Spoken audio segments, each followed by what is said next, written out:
আন্তর্জাতিক শ্রমিক দিবস ২০২৫ উপলক্ষে হবিগঞ্জ জেলা শ্রমিক দলের পক্ষ থেকে পৌরসভার মাঠ প্রাঙ্গণে সমাবেশ ও বর্ণাঢ্য র্যালির আয়োজন করা হয়েছে। অনুষ্ঠান উপলক্ষে হবিগঞ্জ জেলার রাজপথ কাঁপানো সাহসী সংগ্রামী নেতা জেলা শ্রমিক দল নেতা শাহেদ আহমেদ রিপনের নেতৃত্বে প্রায় শত শত নেতাকর্মী নিয়ে মিছিলে মিছিলে স্লোগানে স্লোগানে শহরের রাজপথ কাঁপিয়ে ব্যান্ড পার্টির বাজনা বাজিয়ে বাউল শিল্পীদের তারেক জিয়া বেগম খালেদা জিয়ার সুন্দর সুন্দর গান বাজিয়ে পৌরসভার অনুষ্ঠানে অংশগ্রহণ করেন জেলা শ্রমিক দলের নেতা শাহেদ আহমেদ রিপন। অনুষ্ঠানে অসংখ্য বিএনপি এবং শ্রমিক দলের নেতৃবৃন্দ বক্তব্য রাখেন।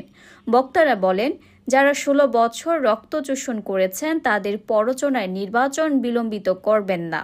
বিএনপির কেন্দ্রীয় নির্বাহী কমিটির সাংগঠনিক সম্পাদক ও টানা ৩ বারের নির্বাচনী হবিগঞ্জ পৌরসভার পদত্যাগকারী মেয়র আলহাজ জি.কে. গৌস বলেছেন, সংস্কার আগে না ভোট আগে, সে বিতর্কে আমরা যেতে চাই না। সংস্কারের পক্ষে একমাত্র দল বিএনপি।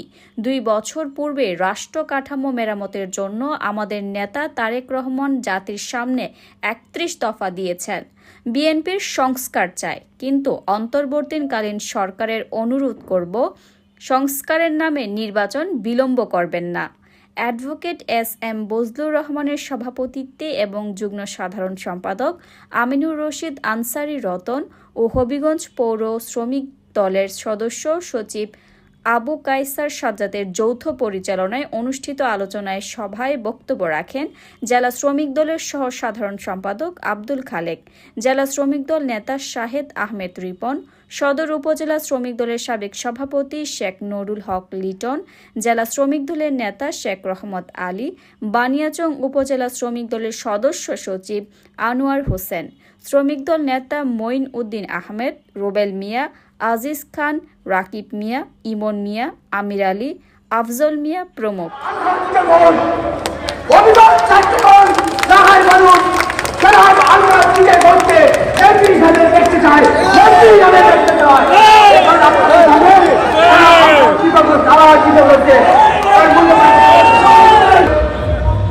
অন্যতম সহযোগী সংগঠন বাংলাদেশ জাতীয়তাবাদী শ্রমিক দল হবিগঞ্জ জেলা শাখা কর্তৃক আয়োজিত আজকের এই শ্রমিক সমাবেশের সহকর্মী সহযোদ্ধা ইসলাম তরফদার কোন সভাপতি পরিচালনায় সহযোদ্ধা অ্যাডভোকেট এস.এম. বজলুর রহমান, মঞ্চে উপস্থিত জেলা বিএনপির আমার শ্রদ্ধেয় নেতৃবৃন্দ, সহকর্মী নেতৃবৃন্দ, বিএনপির বিভিন্ন অঙ্গ সহযোগী সংগঠনের জেলা পর্যায়ে, উপজেলা পর্যায়ের, পৌরসভা পর্যায়ের সম্মানিত নেতৃবৃন্দ, সাংবাদিক বন্ধুগণ, আমন্ত্রিত অতিথিবৃন্দ, আসসালামু আলাইকুম ওয়া রাহমাতুল্লাহ।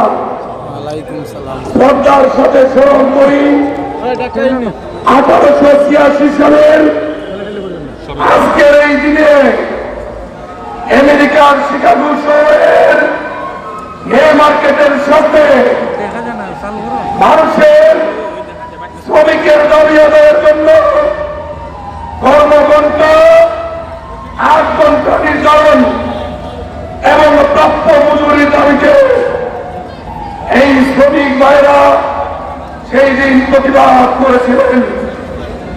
সেই সময়ে শৈল শাসক যারা রাষ্ট্র পরিচালনা ছিলেন শ্রমিকদের ন্যায্য দাবিকে উপেক্ষা করে নির্বিচারে গুলি চালিয়েছিলেন, অনেক শহীদ হয়েছিলেন, অনেক হতাহত হয়েছিলেন। এই দিবসটিকে কেন্দ্র করে সারা বিশ্ব উত্তাল হয়েছিল, প্রতিবাদ মুক্ত হয়েছিল। সেই শহীদের রক্তের হাত ধরে আজকে আন্তর্জাতিকভাবে কর্ম সময় 8 ঘণ্টা নির্ধারিত হয়েছে।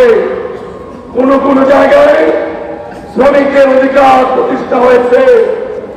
গত 16টি বছর বাংলাদেশে এক কঠিন পরিস্থিতির মধ্য দিয়ে আমাদেরকে অতিবাহিত করতে হয়েছে। দেশে কোনো গণতন্ত্র ছিল না, আইনের শাসন ছিল না, মানুষের কথা বলার অধিকার জোর করে শেখ হাসিনা এবং আওয়ামী লীগ কেড়ে নিয়েছিল। এই মাঠ আমি মেয়র থাকাকালীন শুধুমাত্র রাজনৈতিক কর্মকাণ্ড, ইসলামী বিভিন্ন সভা সমাবেশ, সামাজিক কর্মকাণ্ড পরিচালনার জন্য এই মঞ্চ আমি তৈরি করে দিয়েছিলাম। এই মঞ্চ নির্ধারিত ফি দিয়ে যে কোনো রাজনৈতিক দল সভা সমাবেশ করার কথা ছিল।